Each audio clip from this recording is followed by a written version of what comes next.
Leu, bine venit și mă bucur să te am aici alături de mine. Hai să vedem persoana care vine înspre tine în următoarea perioadă, ce energii aduce cu sine și, bineînțeles, aș vrea să încep așa cum v-am obișnuit deja și înainte.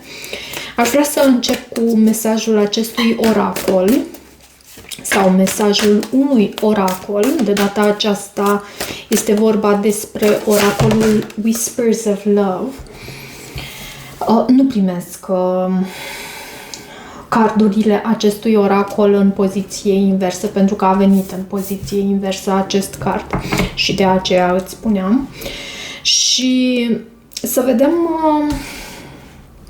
ce energie avem între tine și această persoană, ce simte, ce gândește despre tine, ce intenții are, iarăși vom vedea și pe scurt așa sentimentele tale pentru această persoană, pentru a verifica dacă tu ești, dacă rezonezi de fapt cu acest mesaj.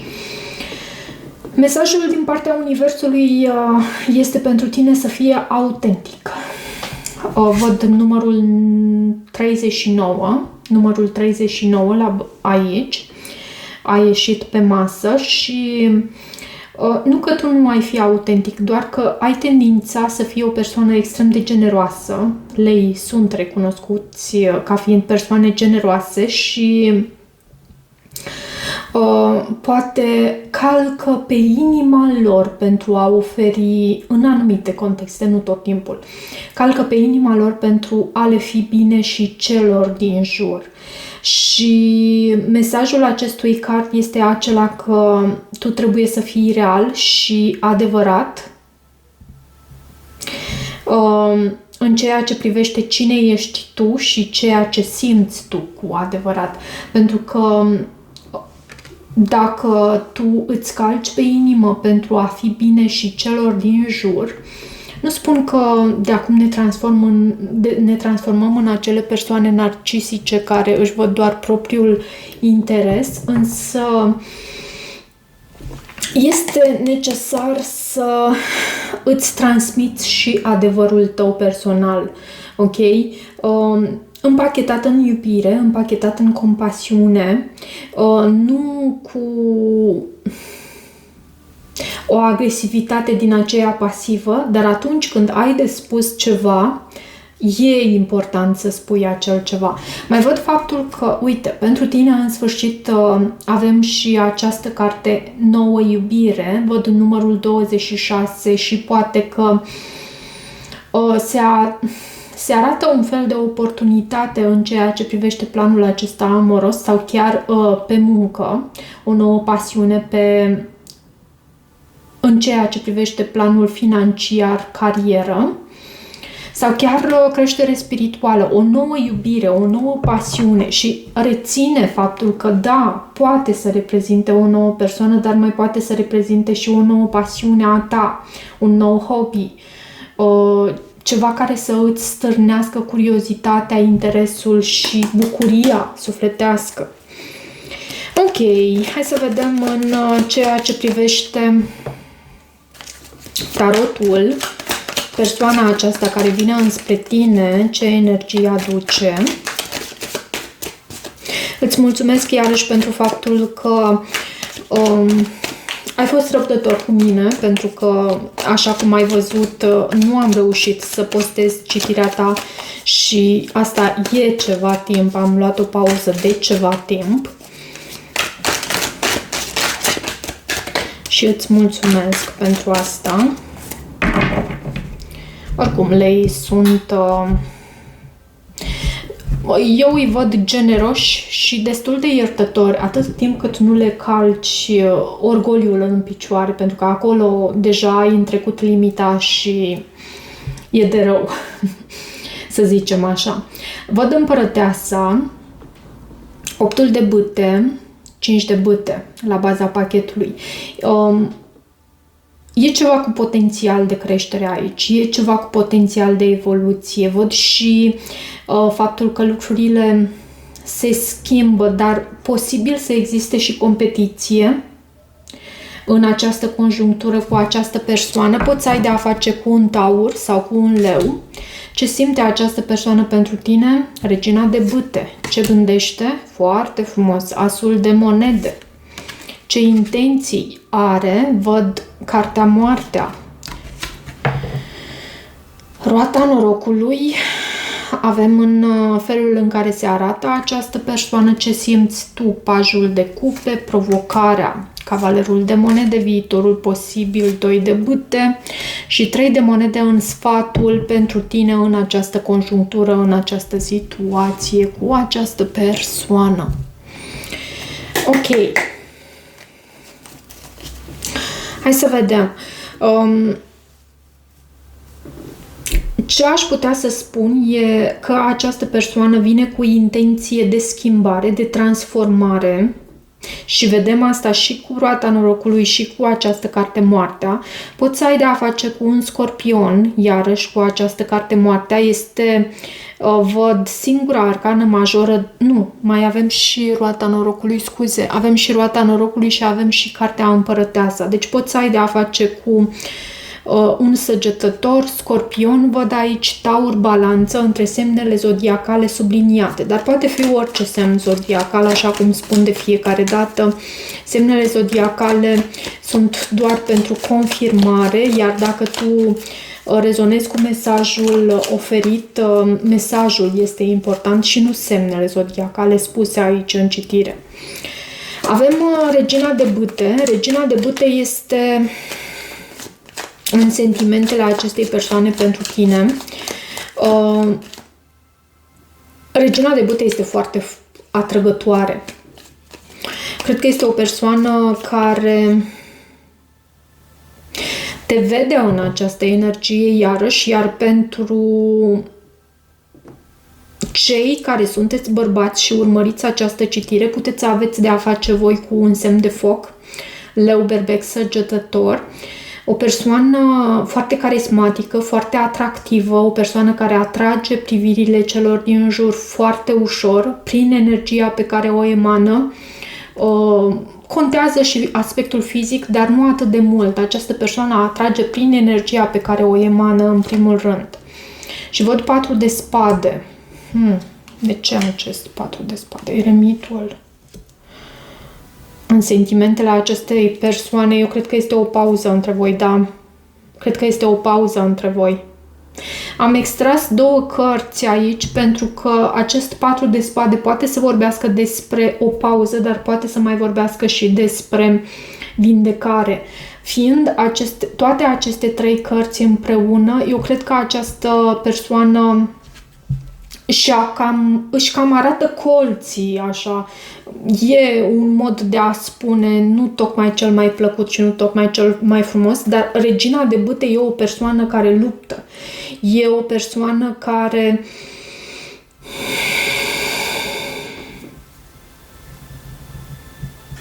știe să se apere. Și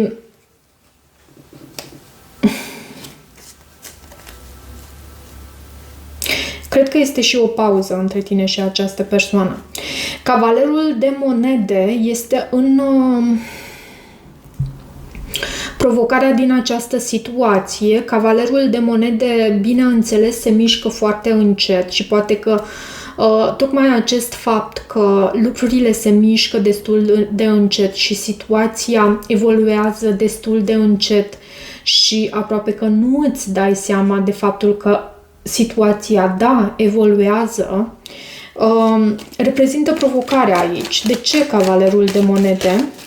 Încetineala cu care lucrurile se petrec. Cred că este provocarea. 2 de cupe. Da, încetineala. Mai poate fi vorba și despre... Acum mi-a venit această idee. Mai poate fi vorba și despre faptul că mai există o persoană aici, un semn de pământ în mod specific, o persoană care intervine aici, pentru că văd atât cavalerul de monede cât și 9 de monede, dar nu este pentru toată lumea. Să zicem un procent de 2% dintre cei care urmăresc pot să aibă de a face cu astfel de situație. Adică să mai existe cineva pe lângă și poate să existe această persoană în partea ta sau de partea cealaltă de partea acestei persoane. În rest, cred că este vorba despre încetineala cu care lucrurile se desfășoară. Lucrul acesta reprezintă o provocare. Încetineala în a forma acest parteneriat, în a forma această uniune, acest cuplu. De ce roata norocului? Ce este cu această carte roata norocului?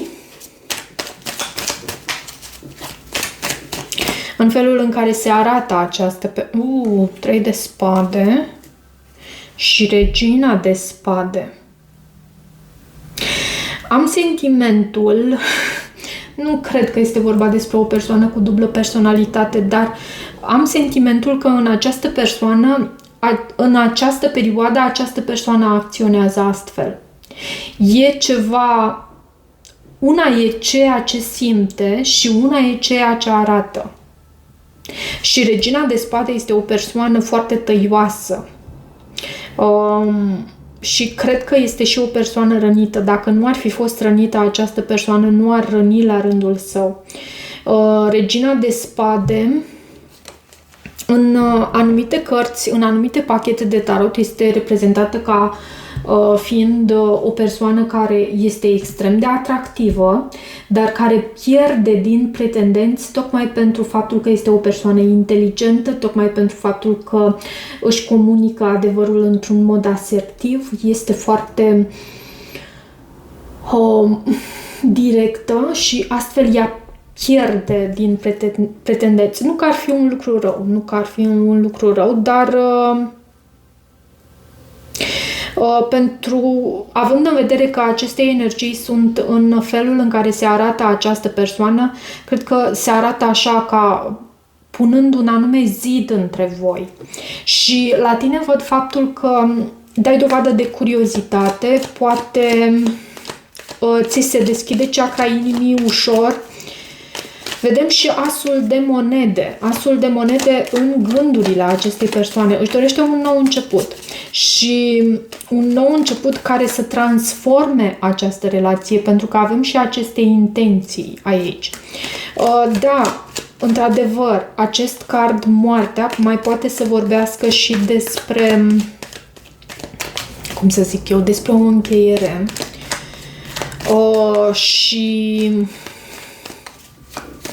Dar cred că cel mai mult pentru tine, pentru că văd și acest sfat și viitorul posibil, cel mai mult pentru tine acest card moartea, pentru această persoană, pentru intențiile acestei persoane, de fapt acest card moartea vorbește despre transformare. Ok? De ce 3 de monede? Nu, asul de monede, 2 de spade și diavolul. E ceva toxic aici la mijloc. Poate finanțele vă unesc și în același timp vă și despart. Cumva o dependență, ceva la mijloc, ceva de genul acesta. Să dau exemple, ar putea fi vorba despre o căsnicie aici. Și uite, te văd și pe tine aici. Dar ar putea fi vorba despre o căsnicie, despre un angajament serios și e necesar să se ia o anumită decizie și e și ceva toxic aici. Și cumva această persoană e pe punctul de a lua o anumită decizie, dar e ruptă între două direcții, e împărțită această persoană între două direcții și îi este foarte greu. Știe că dacă ar merge înainte, pentru că am văzut și 4 de spade aici, am văzut și această retragere, știe că dacă ar merge înainte cu această retragere, cu această pauză între tine și dânsa, ar avea de pierdut pe de o parte, și mai știe și dacă ar rămâne în această conjunctură, iarăși ar fi lucruri de pierdut. E o persoană împărțită, conștient, nu prea știe cum să aleagă. Și văd pajul de cupe. la tine, în sentimentele tale, 6 de monede. Este o carte a reciprocității. Tu ești deschis, vezi tu? Ești deschisă. Ești deschisă poate spre un nou început, poate tu ai această ofertă de as de monede pentru această persoană, iar această persoană meditează la această ofertă. Vrei să mai dai o șansă, avem și cartea rezilienței aici, vrei să depui efort, văd din nou această regină de bâte. Oricum ar fi, tu ești dispus și, așa cum spuneam la început, ești un semn zodiacal extrem de generos. Cred că printre cele mai generoase, dacă nu cel mai generos semn zodiacal, până la urmă tu ești guvernat de soare. Soarele iarăși guvernează inima. Da, ești cel mai generos. Am ajuns la anumite concluzii în această citire. Așa e. Ok, hai să vedem de ce cartea Moartea în intențiile acestei persoane, lumea. E vorba de o încheiere, să știi. Poate chiar a unei căsnicii. E vorba despre a pune punct la ceva anume. Aveam sentimentul că vorbește despre o transformare, dar avem și lumea. Lumea iarăși vorbește despre o încheiere de capitol și despre a păși în ceva nou. Iarăși avem semnele fixe reprezentate. Leu, Vărsător, Taur, Scorpion. Uite și vulturul cu acest scorpion reprezentat aici, să îți arăt și ție. Semnele fixe sunt reprezentate în cele 4 colțuri. Leul ești tu aici, Vărsătorul, Taurul și Scorpionul reprezentat în această carte ca fiind vulturul. Ok. De ce 2 de bâte atunci în viitorul posibil? Te vei afla la o răscruce de drumuri. Și sfatul. Pajul de bâte poate reprezenta un copil, poate reprezenta entuziasmul, avem și pajul de spade. Te vei afla la o răscruce de drumuri. Această persoană cred că decide să vrea să plece. Sau tu. Deși la tine am văzut această dorință de reciprocitate, această deschidere. În schimb, la această persoană văd aceste lucruri. Prin ce treci tu, dragul meu leu? Sau draga mea? 3-ul de monede. Scuze, se aude un bocănit și nu știu unde. Da. De ce acest 3 de monede în viitorul, nu în viitor, în sfatul pentru tine din partea Universului? Avem spânzuratul. Uite, vezi tu, aici pentru unii ar putea fi diferit. Pentru unii sfatul este acela de a colabora, de a face compromis, iar pentru alții e acela taman pe dos. Cred că pentru cei mai mulți sfatul este acela de a colabora, de a face compromis pentru acest angajament serios. No, și nu știu dacă... Posibil chiar să fie și un trio aici. Ok, hai să văd ce mesaj avem din partea acestei persoane pentru tine, pentru leu.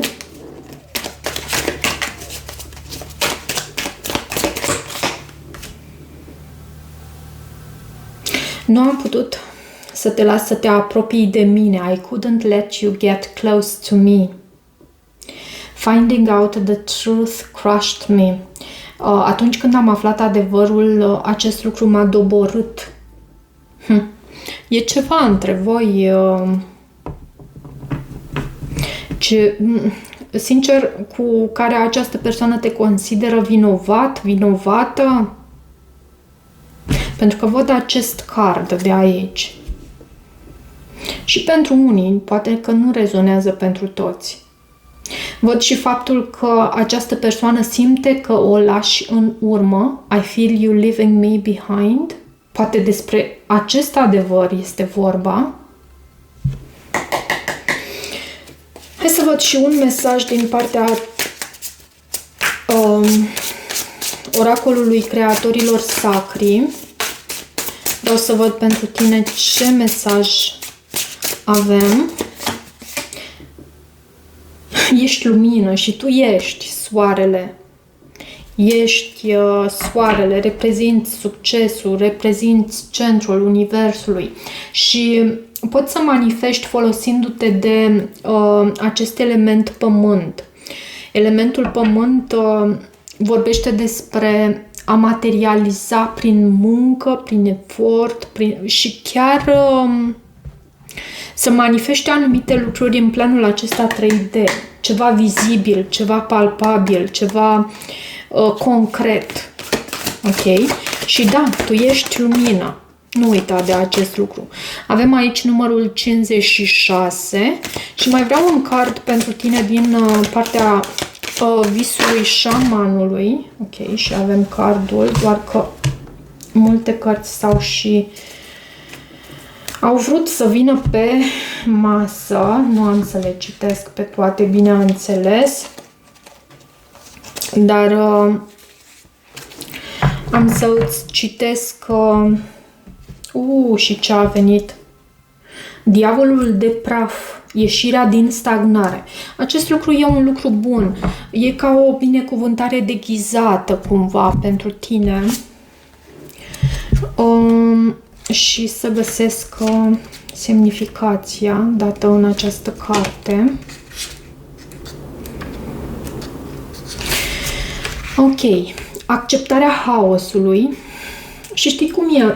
Eu chiar rezonez cu acest mesaj. Acceptarea haosului. Uneori chiar nu putem deține controlul asupra lucrurilor ce ni se întâmplă în viața mea, pentru că sunt în viața noastră, pentru că sunt lucruri ce ni se întâmplă. Nu putem noi avea controlul asupra a tot ceea ce este în jur. Și ajută foarte mult recunoștința. Eu spun mulțumesc chiar și pentru lucrurile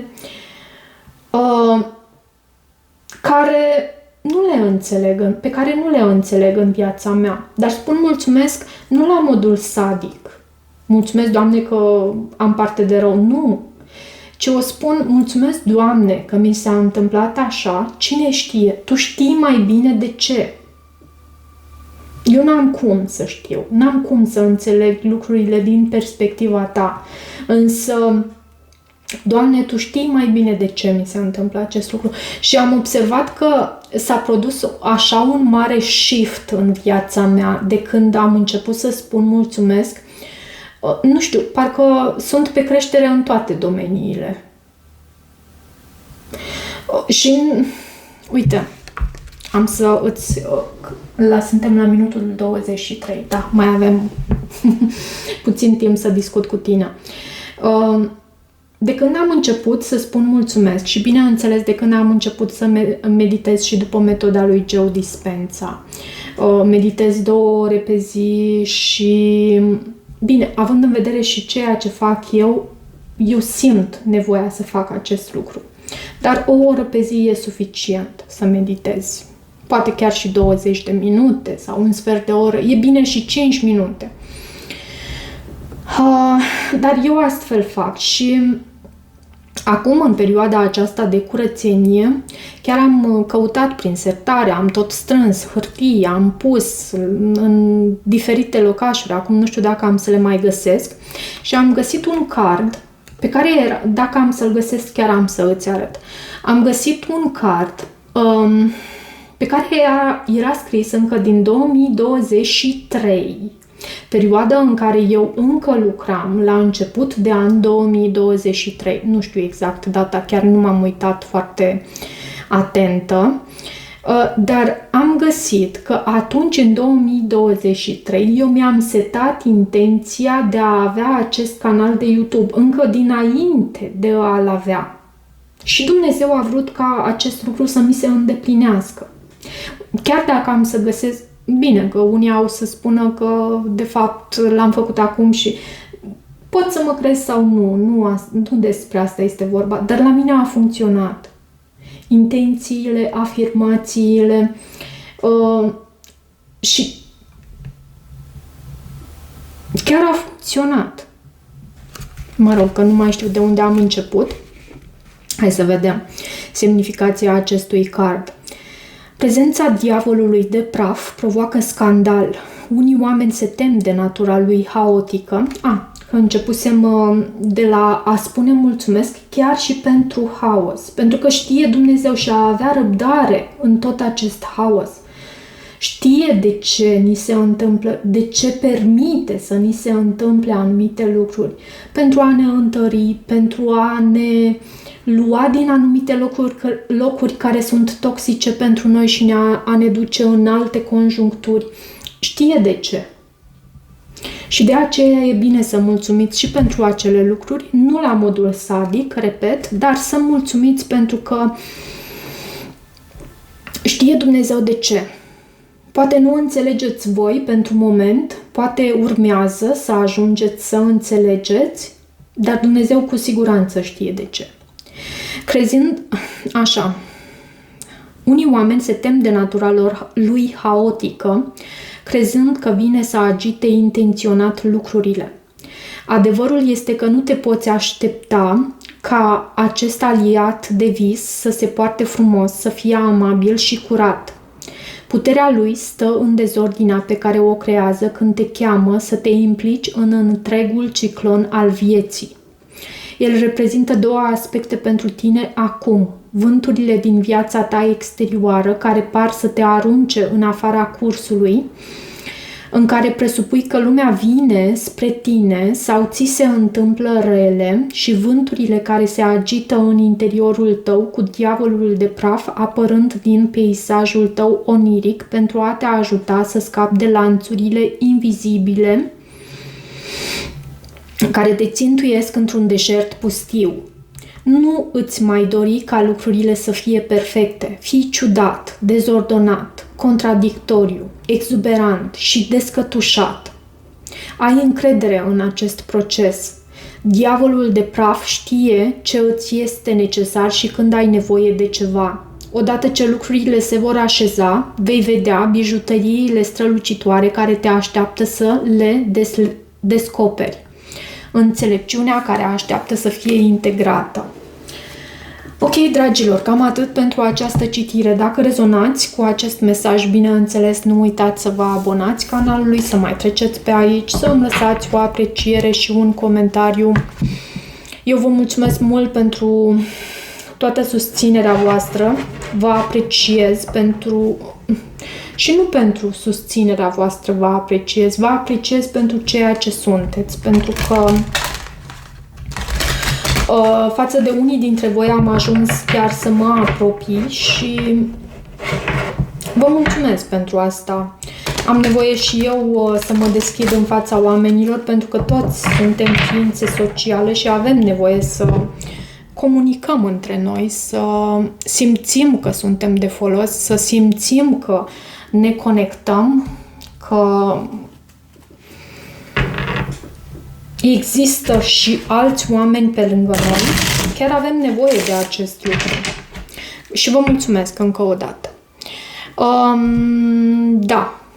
Și toate bune.